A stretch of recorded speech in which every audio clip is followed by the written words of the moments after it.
Yeah, How you feeling feeling? good, man. We just got a W, so that makes everything feel a lot better. So I won't complain. I feel better than I did last week. I'll say that.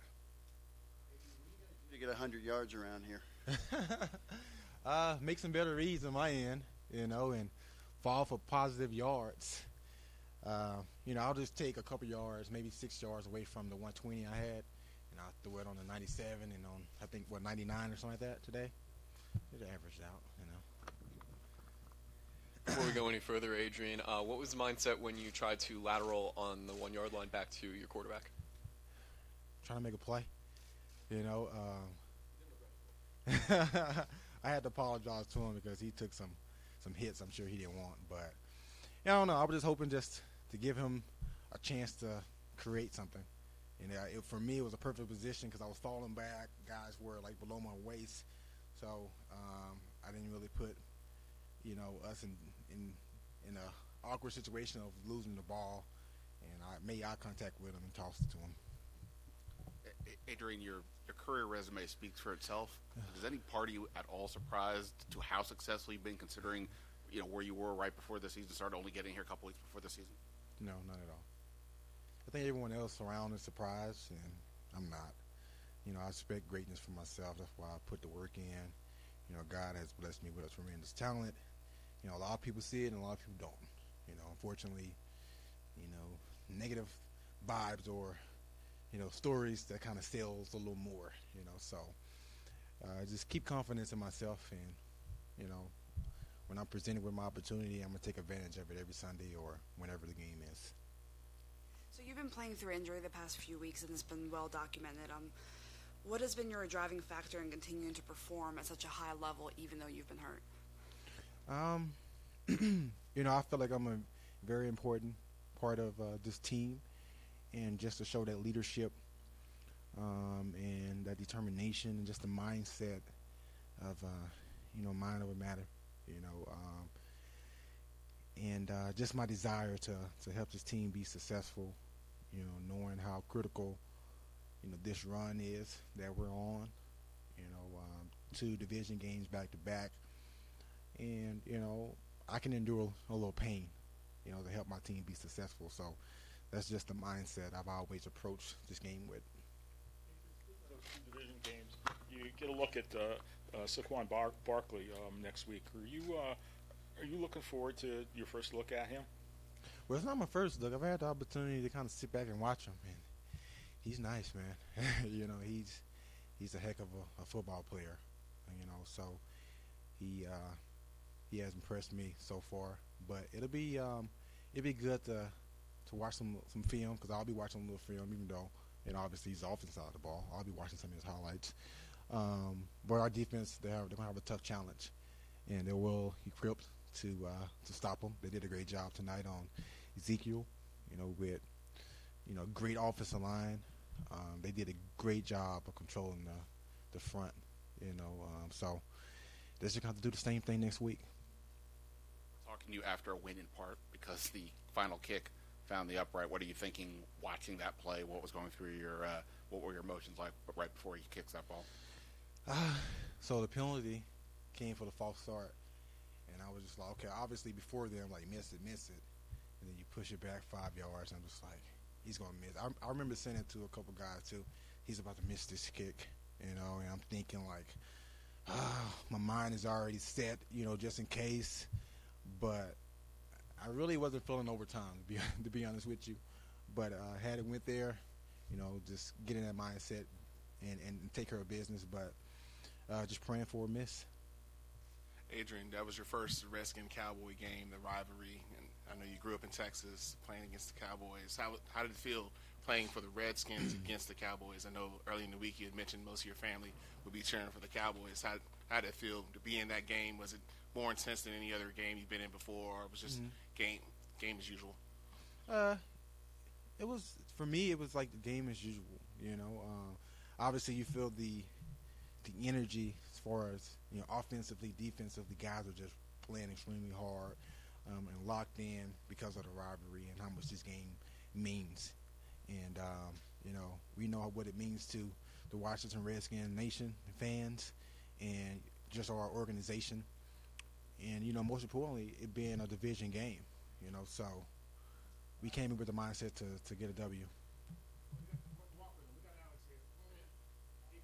Alex to save the day, yes.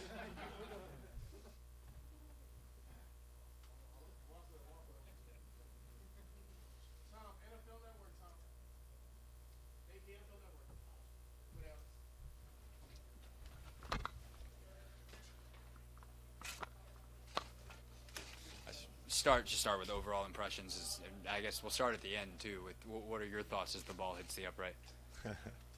I mean, going nuts. I wasn't sure if Jay was going to call the timeout or not and try to ice him.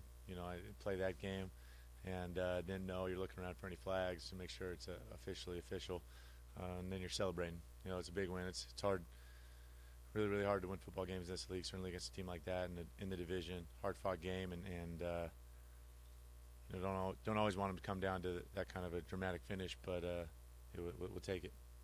Beyond the fact that you're playing a rival in Dallas, how much did playing for first place mean at this point in the year? How much does that mean anything? I mean, no, I think the division game means a ton because there's going to be huge ramifications down the line. It's they're almost worth 2 with the head-to-head, and so I think that's the biggest thing. No, I mean, I think records in first place. I mean, we're 6 games in. I mean, it's pretty early to be talking about that kind of stuff. So, but you do realize that obviously these division games down the line have huge ramifications as far as the division goes and NFC and all that stuff. So, can you talk about in the first half there was that open play to Sprinkle and stuff. Were you thinking that the game was closer than it should have been?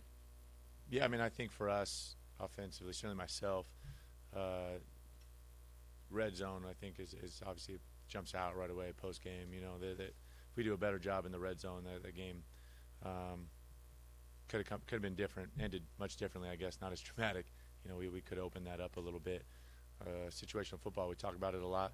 Got to be better at it. I certainly had my obviously shot at it with Sprink, and sailing that ball, putting too much air on it. So, but got to be better down there. We got down there, felt like we marched it a few times, and I mean, to get inside the 5, inside the 10, against these hard-fought games, I mean, those are big, big plays. So, end of the first half seems like you lost accuracy a little bit and missed Michael on the out and Josh on that seam ball. And then I know Jay obviously decides to go for the Hail Mary instead of the field goal because of the wind.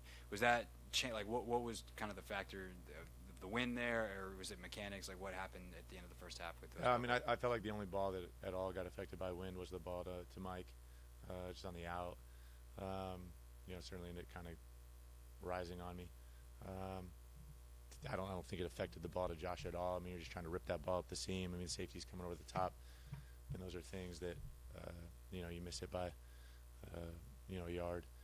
But yeah, no, I don't. Certainly, it was more of a time issue there at the end. I mean, to put up the Hail Mary, we didn't have enough time to get down in bounds and get to field goal range. So. The very last sequence, you're trying to run, you go out of bounds, which obviously I'm sure you wish you hadn't Yep. done. Yeah, you saw that, huh? But the run in its entirety, how does that play unfold? And I mean, I you know the situation. We're in 4 minute. I know they had one timeout left. Didn't foresee myself necessarily stepping up and having that grass, and for me, I knew a first down would have ended the game, and I did have glimpses of myself getting the first down. Whatever it took, they were kind of on the yard to make. I saw the line and potentially jumping for it. Obviously didn't get in that position. All of a sudden found myself pretty awkward on the sideline there, and can't have it. Could have been obviously cost us the game. In hindsight, you got to, at that point, I think kind of abandon ship and go down there on the sideline. Alex, your first time in the Redskins-Dallas rivalry. What are your thoughts on the extra levels of energy from your team and their team, and what it means to the fans and the organization? You've been hearing all the history of the last, 4 games, the last 2 years. And I think anybody that's an NFL fan, I think a little bit is aware of the rivalry across the country. This is old story franchises that have not liked each other for a long, long time.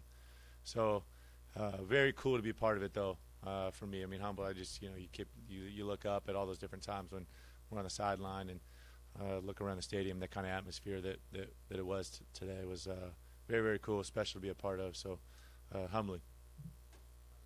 Excuse me. Can you talk about the split decision to run when you see grass in front of you versus maybe throwing the ball away, or how? I know it's a split. It's a fine line. I talk with Jay about it a lot. I mean, the biggest thing, most of the times you love to keep your eyes up. A lot of times you turn on film the next day and some guy's busting open because of the threat to run, and all that stuff's happening fast, and you try to make good decisions with the ball in your hand.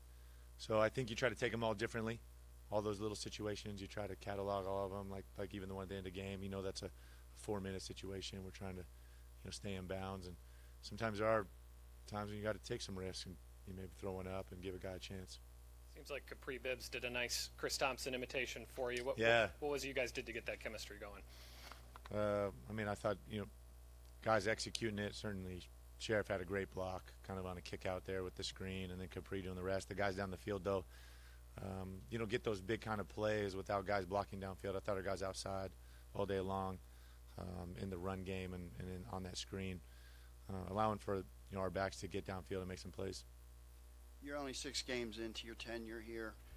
Your overall comfort level with the offense, is the goal to be not even thinking about it? It's just where you're going. Are you there yet? Or I mean, every week's a completely different challenge. I think the goal is just to get better every week. Am I where I want to be? Are we where? Certainly not. No. We found a way to win today, and I think kind of continuing to progress every week. We've got to get better. We've got to continue to make strides, and I think we have. But it's not always going to be smooth. Every week is, like I said, is a totally different matchup. So there's not necessarily a ton of carryover from the week prior. But I do think you need to keep progressing, and I think we've done that thus far. So. You guys were able to get moving a little bit in the second half with a couple of slants to Josh up the seam. What makes him a friendly target on that route? Well, I mean, I think a lot with Josh. I mean, he has such good ball skills, such a good hands catcher. He catch the ball away from his body. I think he's physical, and I think we talked about that all week, and I thought he played like that today, really physical. I thought he made some really, really big plays for us on a couple of those, when we needed him. Thank you.